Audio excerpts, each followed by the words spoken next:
రాజ్యాంగానికి విరుద్ధము అనేది వాదన.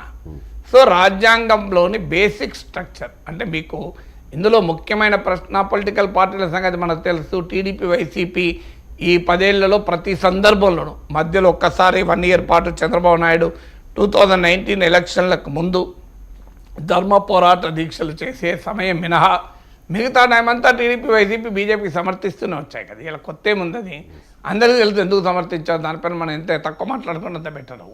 కానీ ఇక్కడ ఇది రేపు సుప్రీంకోర్టులో కూడా సవాల్ చేయొచ్చు. సో రేపు ఇది కోర్టులో నిలబడుతుందా అంటే మనకు అనేక అంశాలు కోర్టులో నిలబడుతున్నాయి ఈ మధ్య కాలంలో. With due regard for judiciary we cannot comment more than that. So కోర్టులో నిలబడడం నిలబడకపోవడం పైన ఊహాగానాలు తక్కువ చేస్తే మంచిది, ఎంత అసలు చేయకపోతే మంచిది. కానీ అసలు ఇది రాజ్యాంగ మౌలిక స్వరూపానికి విరుద్ధమా అనేది చర్చ. సమాఖ్య స్ఫూర్తి ఏంటి మనకు అర్థం కావాలి.